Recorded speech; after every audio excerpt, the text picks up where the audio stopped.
দেখো তো তো তোমাদের ক্লাস শুরু করার আগে কিছু বিষয় তোমাদের সাথে ডিসকাস করে দিই।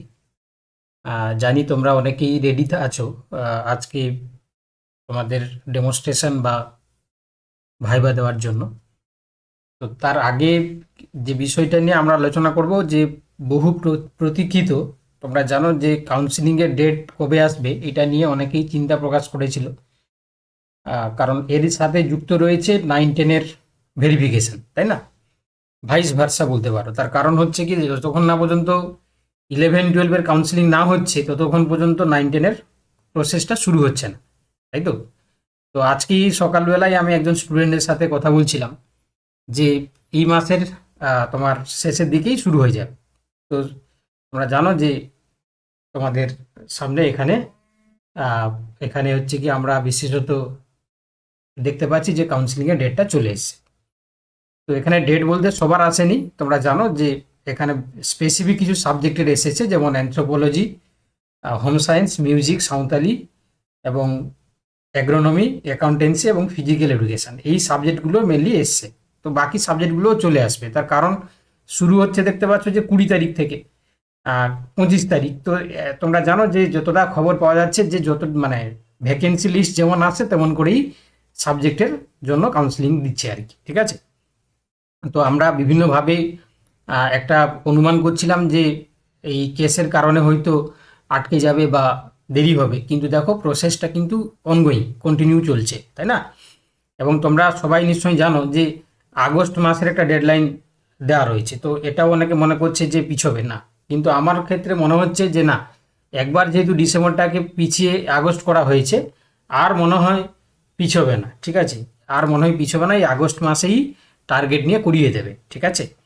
আচ্ছা, বিশেষত যারা অনেকেই চিন্তা প্রকাশ করছে যে স্যার 11-12 তো শুরু হয়ে গেল, আমাদের 9-10 তো শুরু হচ্ছে না, তাহলে আমাদের কবে হবে? দেখো, 9-10-এর বিষয়টা হচ্ছে কি, তোমাদেরকে বলি, এদের মানে তোমার হচ্ছে কি 11-12-এর যে কাউন্সিলিংয়ের কাজটা কিন্তু কার, মানে ওয়েস্ট বেঙ্গল বোর্ড অফ, মানে ওয়েস্ট বেঙ্গল হচ্ছে কি তোমার এসএসসি, ঠিক আছে? তো এদের কাজটা হয়ে যাওয়ার পর আমরা যদি দেখি যে এদের কাজটা হয়ে যাওয়ার পরে বাকি জয়েনিংয়ের কাজটা এদের নয়, তো ফলে এরা যখন কাজটা কমপ্লিট করে দেবে তখন কিন্তু 9-10-এর কাজটা শুরু হয়ে যাবে। ওকে, তো সেক্ষেত্রে আমি ক্লাস নিচ্ছি, পরে ফোন করবো। হ্যাঁ, আমি ক্লাস নিচ্ছি। দেখো তো এবারে ভালো করে দেখো তো এখানে 9-10টা যখন হচ্ছে কি তোমার কবে তাহলে শুরু হবে, আমার যতটুকু ধারণা, ঠিক আছে, এটা মার্চ মাসেই শুরু হয়ে যাবে, ঠিক আছে? মার্চ, তবে মার্চের হচ্ছে কি প্রথম সপ্তাহ না হতে পারে, মার্চের হচ্ছে কি সেকেন্ড কিংবা থার্ড সপ্তাহ দিকে সম্ভবত 9-10টার মানে ভেরিফিকেশন শুরু হয়ে যাবে। ওকে, তাহলে এই হচ্ছে কি আমাদের শিডিউল বলতে পারো, এই হচ্ছে কি আমাদের একটা টাইম টেবিল বলতে পারো। এটা খুব ভালো খবর, বিশেষ করে যারা 11-12 পাস করে বসেছিলে, ঠিক আছে, অর্থাৎ জয়নিং মানে কাউন্সিলিংয়ের জন্য বসেছিলে, তো তোমাদের জন্য খুবই একটা ভালো খবর, ঠিক আছে? আহ, এবং আমাদের মার্চের দিকে শুরু হবে এটা আমরা ধরে নিতে পারি। তার কারণ তোমরা জানো, আগস্ট যদি মধ্যে যদি জয়েনিং করাতে হয় তাহলে মাঝখানে থাকলো কি মার্চ, এপ্রিল, তাই না, মে, জুন, জুলাই, তারপর আগস্ট, মানে মাঝখানে থাকলো 4 থেকে 5 মাস। তো যদি এই মার্চ এপ্রিলের দিকে যদি ভেরিফিকেশান না করা হয়, এতগুলো সাবজেক্ট রয়েছে সেগুলোর তোমার কি করে তোমার হচ্ছে কি ইন্টারভিউ করানো যাবে, তাই না? তো সেই জন্য হচ্ছে কি মার্চ এপ্রিলের নাগাদ শুরু করতেই হবে। আচ্ছা, এবার আরেকটা বিষয়ে আসি। যেহেতু কাউন্সেলিং হয়ে যাচ্ছে 11-12-এর, তাই না?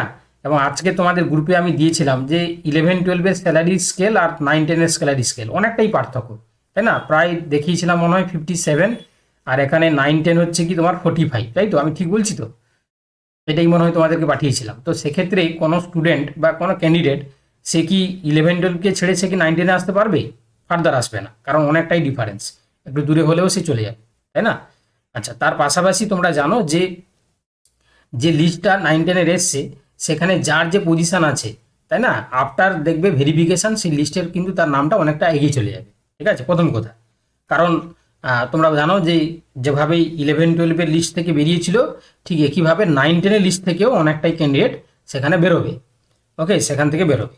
আচ্ছা, দ্বিতীয় কথা কি, আর একটা কথা হচ্ছে কি, তোমরা জানো যে এই যে 9-10-এর যারা লিস্টটা যে হয়েছে সেখানে কিন্তু 11-12-এর ক্যান্ডিডেটরাও ঢুকে বসে আছে, তাই না? তো সেক্ষেত্রে তারাও যখন 11-12 পেয়ে যাবে, 9-10-এর ক্ষেত্রে অনেকটাই হচ্ছে কি তার স্কোপ থাকবে, তাই না? যার যেখানে পজিশান আছে সে কিন্তু অনেকটাই এগিয়ে চলে যাবে। তো আমি ধারণা করছি যে তোমার 9-10-এর যেটা 1.6 রেশিওতে যে পাস করানো হয়েছে ভেরিফিকেশানের জন্য, আফটার ভেরিফিকেশান, ঠিক আছে, বা আফটার 11-12-এর কাউন্সিলিং, ঠিক আছে, তো তখন হচ্ছে কি রেশিওটা কমে প্রায় হচ্ছে কি তোমার 1-এর কাছাকাছি চলে আসবে, মনে হচ্ছে 1-এর কাছাকাছি। তাহলে 1-এর কাছাকাছি যদি চলে আসে, বা যদি 1 নাও আসে, ধরো 1.2 থেকে যদি 1.3 হয়, তাহলে তোমরা জানো এখান থেকে বিভিন্নভাবে বিভিন্ন জায়গায় অনেকে জয়েনিং করে যাচ্ছে যেহেতু। তো আমার মনে হচ্ছে যে 9-10-এর যে লিস্টের কিন্তু ম্যাক্সিমাম জন কিন্তু তারা ফার্স্ট কাউন্সিলিং না হলেও সেকেন্ড থার্ড কাউন্সিলিং করিয়ে তারা কিন্তু জয়েন করে দেওয়ার একটা সম্ভাবনা আমি দেখতে পাচ্ছি, ঠিক আছে। আমি যদিও 100% বলছি না, তবে একটা একটা প্রবাবিলিটি তো আমরা বুঝতে পারি যে এরকম হতে পারে। তো সেই প্রেডিকশান থেকে মনে হচ্ছে যে ম্যাক্সিমামটা, ঠিক আছে, প্রায় হচ্ছে কি 90% হচ্ছে কি ক্যান্ডিডেট যারা 9-10-এর লিস্টে রয়েছে ভেরিফিকেশান লিস্টে, তারা কিন্তু কোথাও না কোথাও মনে হচ্ছে যে তারা প্লেসমেন্ট পেয়ে যাবে, ঠিক আছে। তো সেটা সময় এলে বুঝতে পারবো, বা সময় এলে আমরা দেখতে পারবো। এটা যদি হয় তাহলে সবার ক্ষেত্রে খুব ভালো হবে, তাই না? আচ্ছা, আর আর যেটা আর একটা দিক যেটা আমরা বারবার অনেকেই মনে করছে যে স্যার বিভিন্ন তো জটিলতা চলছে, এখনও তো কেসের সমস্যার সমাধান হয়নি। তো আমার মনে হচ্ছে ওই 10 মার্কসের কেসটা কিছু একটা ঘটবে বলে আমার মনে হচ্ছে না, ঠিক আছে। কারণ অলরেডি দেখতেই পাচ্ছ যে জয়েনিংয়ের জন্য মানে কাউন্সিলিংয়ের জন্য ডেট চলে আসছে, তাই না? এটা সহজে তো এরা মানবে না। যদি কোনো কারণে যদি কোনো কারণে যদি কোনো কারণে হচ্ছে কি হাইকোর্ট বা তোমার হচ্ছে ডিভিশন বেঞ্চ যদি কোনো কারণে শুনে দিয়ে দেয় যে বাতিল করে দেয়, কিন্তু এরা মানবে না, এরা সুপ্রিম কোর্ট পর্যন্তই যাবে। তো সেক্ষেত্রে এটা কতটা কার্যকর হবে এই মুহূর্তে হচ্ছে কি বলা মুশকিল, তাই না? কারণ এটা একটা কন্ট্রোভার্সি জিনিস, মানে এটাকে সাপোর্ট করাও যাবে না, আবার এটাকে তোমার হচ্ছে কি অমান্য করাও যাবে না, কারণ দুদলই মোটামুটিভাবে এটাকে নিয়ে লড়ছে। তো এটাকে নিয়ে আমরা না ভাবাই ভালো। তো আমরা প্রতিবারের মতন যেটা প্রিপারেশনকে নিয়ে আমরা ফোকাস করি সেটা নিয়ে করাই আমার মনে হয় বুদ্ধিমানের কাজ হবে, তাই না? তো যাই হোক, তাহলে এই ছিল আপডেট। এবার যদি তোমাদের কোনো ব্যক্তিগত কিছু জানার থাকে বা কিছু যদি কোয়ারি থাকে তাহলে তোমরা জিজ্ঞাসা করতে পারো, না হলে আমরা এই যে তোমরা যেখানে নাম লিখিয়েছো সেই নাম অনুযায়ী আমরা আহ, শুরু করব, ঠিক আছে। আমরা হচ্ছে কি ইন্টারভিউ মানে প্রিপারেশন শুরু করে দেবো, ঠিক আছে। যদি কারো কিছু বলার থাকে বা জানার থাকে তোমরা, স্যার হ্যাঁ বলো। স্যার ওই 1.6 যেটা বলেন ওই যে রেশিওটা সেটা একবার স্যার বুঝিয়ে দেন, বুঝলাম না ওই জিনিসটা। মানে আমি বলতে চাইছি যে তোমার 9-10-এর যে লিস্টটা হয়েছে, মানে 9-10-এর যে লিস্ট অনুযায়ী যে ডেকেছে, তাই না? 9-10-এর যে লিস্ট অনুযায়ী ডেকেছে সেটা কত 1.6 রেশিওতে ডেকেছে। যে ক্যাটাগরি বেস যে হ্যাঁ স্যার। সাবজেক্টে দেখছে কি যে ভ্যাকেন্সিটা রয়েছে তার 1.6 রেশিওতে দেখেছে। এবারে হ্যাঁ যখন স্যার। হচ্ছে কি তোমার 11-12-এর কাউন্সিলিং হয়ে যাবে, বা 9-10-এর যখন হচ্ছে কি ভেরিফিকেশান হয়ে যাবে, তোমরা দেখেছো যে 11-12-এ ভেরিফিকেশান অনেকে বেরিয়ে গেছে। তো এই 9-10-এ যখন হ্যাঁ ভেরিফিকেশান স্যার। হবে সেখানে অনেকেই বেরোবে। 11-12-এর হচ্ছে কি তোমার যখন কাউন্সিলিংটা হয়ে যাবে তখন তারা 9-10-এ যাবে না, তাহলে তখনও অনেকটাই বেরিয়ে যাবে। ফলে এই রেশিওটা তখন হচ্ছে কি তোমার 1.2 এর কাছাকাছি থেকে 1.3 এর কাছাকাছি চলে যাবে। তাহলে 1.2 আর 1.3 মানে কি অনেকটা হচ্ছে কি তোমার সিটের কাছাকাছি চলে যাচ্ছে না? তো সেক্ষেত্রে আমি এটা হ্যাঁ স্যার। প্রেডিক্ট করছি বা আমি একটা ধারণা করছি যে 9-10-এর লিস্টে যারা ডাক পেয়েছে ভেরিফিকেশনের জন্য তাদের প্রায় 90%-এর কাছাকাছি ক্যান্ডিডেট তোমার হচ্ছে কি কোথাও কোথাও না মনে হচ্ছে যে তারা প্লেসমেন্ট পেয়ে যাবে। এটা আমার ব্যক্তিগত ধারণা, ঠিক আছে। এটা আমার ব্যক্তিগত ধারণা। আমি কারোর কাছ থেকে কোনো আইডিয়া বা কোনো কিছু না নিয়ে আমি আমার ব্যক্তিগত ধারণা থেকে মনে করছি যে 9-10-এর হচ্ছে কি তোমার 90%-এর মতন ক্যান্ডিডেট দেখেন প্লেস, ঠিক আছে, তারা কিন্তু একটা প্লেসমেন্ট পেয়ে যাবে। এটা আমি মনে করি। বুঝতে পেরেছো অর্ক? হ্যাঁ হ্যাঁ স্যার, ঠিক আছে। আচ্ছা, আর কারো কিছু যদি জানার থাকে বা জিজ্ঞাসা করার থাকে তাহলে তোমরা করতে পারো, ঠিক আছে। না হলে স্কুল স্কুল ওয়াইজ ভ্যাকেন্সি গুলো ওগুলো স্যার জানা যাবে না? হ্যাঁ, ওটা তো তোমরা লিখেছে, দেখো এখানে নোটিশে লেখা আছে যে সেটা তৈরি হচ্ছে, কিছুদিনের মধ্যে ওয়েবসাইটে চলে আসবে, তাই না? এই যে লেখা আছে তো, তোমরা দেখতে পাচ্ছ যে vacancy details for this phase will also be available in our website on 20/02/2026, মানে 20 তারিখে তোমার হচ্ছে কি ওই যে ভ্যাকেন্সি যে ডিটেলস সেটা কিন্তু ওয়েবসাইটে চলে আসবে। আজকে হলো 17 তারিখ, 20 তারিখের দিকে চলে আসবে। বুঝতে পেরেছো? আচ্ছা, আর একজন কেউ কি জিজ্ঞাসা করছিলে, কি বলছিলে অনিন্দিতা? হ্যাঁ হ্যাঁ স্যার, বলছিলাম যে আপনি আগের বারে বলেছিলেন ওই মোটামুটি আমাদের লাইফ সায়েন্স ইন্টারভিউ এপ্রিলের মাঝামাঝি করে হবে, ওরকমই কি হবে মনে হচ্ছে নাকি আরো পিছোতে পারে স্যার? দেখো, এই যে জিনিসটা তোমাকে তো একটু আগেই বললাম, যে এই যে কাউন্সিলিং এর ক্ষেত্রেও দেখতে পাচ্ছ যে প্রথমে এই সমস্ত সাবজেক্টগুলো থাকছে আর কি, এরপরে আসবে বাংলা ইংরেজি, যতটুকু আমার মনে হচ্ছে। তো একইভাবে যদি তোমাদের মার্চ মাসের দিকে মাঝামাঝি বা লাস্টের দিকে যদি হচ্ছে কি তোমার ভেরিফিকেশন জন্য ডাকে, তাহলে প্রথমে কিন্তু লাইফ সায়েন্স আসবে না, ঠিক আছে? কারণ প্রথমের দিকে ওই লিটারেচার সাবজেক্টগুলোই ডাকবে। তো তোমাদের সেই মার্চের লাস্ট কিংবা এপ্রিলের প্রথমের দিকে ডাকবে ভেরিফিকেশন। তো সেটা হতে হচ্ছে কি তোমার এপ্রিল শেষ হয়ে যাবে, মানে যদি ইন্টারভিউটা হয় হুম, তাহলে এপ্রিলের পুরো লাস্টের দিকে হবে, ঠিক আছে?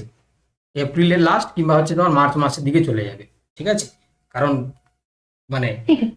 অনেক ক্যান্ডিডেট তো প্রথমের দিকে হচ্ছে লিটারেচার সাবজেক্টগুলোই করাবে, তাই না? বোঝা গেছে? সবাই বুঝতে পেরেছো? ঠিক। স্যার মানে এপ্রিল লাস্ট বা মে প্রথম এক করে হবে ইন্টারভিউটা? এরকম মনে হচ্ছে আর কি, এটা মনে হচ্ছে। এটা দেখো, যা কিছু বলছি এগুলো হচ্ছে প্রেডিকশন, মানে এগুলো হচ্ছে কি, এই যেরকম আজকে স্টুডেন্টের সাথে কথা বলছিলাম যে আজকে তোমাদের মানে এই মাসের হচ্ছে লাস্টের দিকে কাউন্সিলিংটা দিয়ে দেবে, দেখো আজকেই দিল। এটা জাস্ট প্রেডিকশন, মানে এমন নয় যে আমি তোমার হচ্ছে কি কমিশনের সাথে কারোর সাথে যোগাযোগ আমার আছে, সে আমাকে বলে দিলে আমি জানতে পারি। এগুলো জাস্ট প্রেডিকশন করছি, আর কিছু নয়, ঠিক আছে? এই লাইনে দীর্ঘদিন আছি, ফলে হচ্ছে কি এগুলো জাস্ট প্রেডিকশন করি যে হ্যাঁ এরকম হতে পারে। তো সেটা তোমার হয় আর কি। তো সেটা কনফার্ম ভাবে যে যা বলছি তাই ঘটবে এমনটা হচ্ছে কি একদম আমি তোমাদেরকে 100% সঠিক বলে আমি নিজেই তোমাদেরকে না বলছি যে সেটা 100% সঠিক হবে, এমন কোনো গ্যারেন্টি নেই, ঠিক আছে? তাই না? তো এই হচ্ছে ব্যাপার। হ্যাঁ, আর যারা 11-12-এ তোমরা কাউন্সিলিং এর জন্য যারা ওয়েট করেছিলে, তোমরা যেহেতু হচ্ছে কি এই সাবজেক্টগুলো চলে এসেছে, মানে তোমরা নিশ্চয়ই হচ্ছে কি এই ফেব্রুয়ারির লাস্ট কিংবা মার্চের প্রথমের দিকে তোমাদের সাবজেক্ট কিন্তু চলে আসবে, মানে বায়োলজিক্যাল সায়েন্সে চলে আসবে, ঠিক আছে? মানে বাকি সাবজেক্টগুলোও চলে আসবে। তো ওতে হচ্ছে কি তারা কিন্তু আগে থেকে জয়েনিং করে যেতে পারবে, ঠিক আছে? কারণ কাউন্সিলিং এর পরেই তারা জয়েনিং এর জন্য তারা পেয়ে যাবে, ঠিক আছে? চলো তাহলে, আপাতত আর কারো কিছু কোয়ারি নেই। হ্যাঁ, আমরা তাহলে এবার, হ্যাঁ হ্যাঁ বলো, বলছি একজন বলো, মৌসুমী মির্জা বলো। স্যার, স্যার বলছি আমার তো মানে এসসি কার্ড রয়েছে আমার পুরোনোটা, ওটা ডিজিটাল এসসি কার্ডটা বের করতে হবে না পুরোনোটা দেখালেই হবে? পুরোনোটা দেখালেই হবে, তবে তুমি হচ্ছে কি যেটা লেটেস্ট যেটা বেরোচ্ছে সেটা করিয়ে নিও, ঠিক আছে? ওটা করতে মানে করতে দিলে সময় লাগবে, দেখা গেল ভেরিফিকেশনের সময় বাদ হয়ে যেতে পারে, তো আমি অ্যাপ্লিকেশন যদি এখন করি ওটা আস্তে আস্তে সময় লেগে যেতে পারে, ওই জন্য জিজ্ঞেস করছি। না, তোমাকে তো আর পুরোনোটা কি জমা দিতে হবে? তো তার জন্য জমা দিতে হবে না, তুমি এক প্রসেসটা করে দিতে পারো, কোনো অসুবিধা নেই। একই তো তোমাদের সিকোয়েন্স একই থাকবে, তোমার নাম্বার যেটা সেটা একই থাকবে, তুমি প্রসেসটা করে দাও, ঠিক আছে? আচ্ছা, আর কেউ ঠিক একজন আছে, বলছিলে, আর কেউ একজন বলছিলে। স্যার স্যার এসসি লিস্টে আমি বলছিলাম পুরোটাই দেখছে, নতুনটা স্যার ওরকম কিছু স্যার কিছু বাধ্যবাধকতা ওটাই আছে? তো বলছি, এসি কাস্টের ক্ষেত্রে কোনো বাধ্যবাধকতা নেই, তবে হচ্ছে কি লেটেস্টটা করে বার করে নেওয়াটা দরকার আর কি। হ্যাঁ, চিত্ত কি বলছো? চিত্ত, স্যার বলছি আমি স্যার 11 ডেমো দিইনি তো স্যার আমার কাছে প্রথম দিতে দেবেন? অবভিয়াসলি দেওয়া যাবে, তুমি যদি হচ্ছে তোমার তো নাম লেখানো আছে, দিতে পারবে আজকে, দিতে পারবে। আচ্ছা, আর কে কি বলছিল? স্যার, আমি বলছিলাম যে আজকে রুটিনে লেখা ছিল যে এমনি একটা নর্মাল ক্লাস হবে, তো আজকেও তো ইন্টারভিউ এর ইয়েটাই নেওয়া হচ্ছে, ডেমোটা। তো মানে ক্লাস কি কমপ্লিট হয়ে গেছে, মানে এখন কি শুধু ডেমোই নেওয়া হবে? আচ্ছা, তো এটা যারা নতুন জয়েন করেছে তাদের জন্য বলছি, আমরা যখন মানে শুরু করেছিলাম ক্লাসগুলো, তো তখন হচ্ছে কি যে রুটিনগুলো তোমরা দেখেছো সেই রুটিন মানে মেনশন করে বা মেনটেন করে আমরা ক্লাস করাতাম। তারপরে যখন হচ্ছে ইন্টারভিউটা শুরু হলো, তখন আমরা দেখলাম যে শুধু ইন্ট্রোডাকশন, তারপরে হচ্ছে কি তোমার ডেমনস্ট্রেশন, তারপরে হচ্ছে কোশ্চেন অ্যান্সার, এই তিনটে প্যাটার্নেই ইন্টারভিউটা হচ্ছে আর কি, ঠিক আছে? তো তার আগে আমরা হচ্ছে কি বেসিক্যালি জেনারেল যে কোয়ারিগুলো হয়, মানে তোমার ধরো নর্মাল যে কোশ্চেনগুলো হয়, বা তোমার হচ্ছে নিজের জেলার সম্বন্ধে জানা, এই সমস্ত আনুষঙ্গিক সেই জিনিসগুলোর জন্য আমরা ডিভাইড করে রেখেছিলাম। কিন্তু যখন আমরা দেখলাম যে 11-12-এর যখন ইন্টারভিউটা শুরু হলো, তখন শুধুমাত্র ক্যান্ডিডেট যখন ঢুকছে তখন সে তার ইন্ট্রোডাকশন দিচ্ছে, তারপরে হচ্ছে তাকে ডেমনস্ট্রেশনের জন্য বলা হচ্ছে, তারপরে তার সাবজেক্ট থেকে কোশ্চেন করানো হচ্ছে। এই সিকোয়েন্সেই পুরো সিস্টেমটা সব বোর্ডেই, মানে শুধু যে একটা বোর্ডে তা নয় বা একটা রিজনে তা নয়, সব রিজনেই এই প্যাটার্নেই চলছে। তো সেক্ষেত্রে আমরা তখন আগের যে প্যাটার্ন যেটা আমরা রুটিন অনুযায়ী করাতাম, তো সেটা আমরা বন্ধ করলাম। তো আমরা এখন হচ্ছে কি প্রত্যেক দিনের ক্লাসে এই 3টে প্যাটার্নেই আমরা করাচ্ছি আর কি। ঠিক আছে, যারা যারা দেয় তারা এই 3টে প্যাটার্নেই করে। আশা করি বুঝতে পেরেছো। তো এই জন্য হচ্ছে কি আমরা ইন জেনারেল ভাবে এই প্যাটার্নেই ক্লাসটা করাচ্ছি। প্রতিদিন যেরকম রুটিন দেওয়া আছে এই রুটিনেই, মানে এইভাবেই ক্লাস করাচ্ছি। বোঝা গেছে যারা নতুন জয়েন করেছো? হ্যাঁ স্যার, বুঝতে পেরেছি।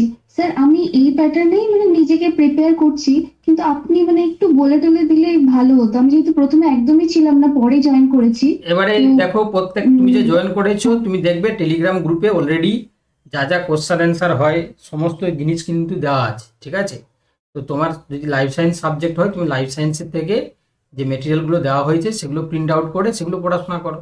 আর যে কোনো তুমি 2টো টপিক সিলেক্ট করে সেখান থেকে তুমি ডেমনস্ট্রেশনের জন্য রেডি করো। ঠিক আছে, যে কোনো তোমার পছন্দসই যে কোনো 2টো টপিক তুমি রেডি করো, দিয়ে সেটা তুমি প্রিপারেশন করো, দিয়ে এই যে সবাই যেমন ডেমনস্ট্রেশন দিচ্ছে তেমন করে তুমি দেবে। এবারে আমরা সেখান থেকে তোমাকে কোশ্চেন অ্যান্সার জিজ্ঞাসা করবো। বুঝতে পেরেছো? Okay sir, thank you.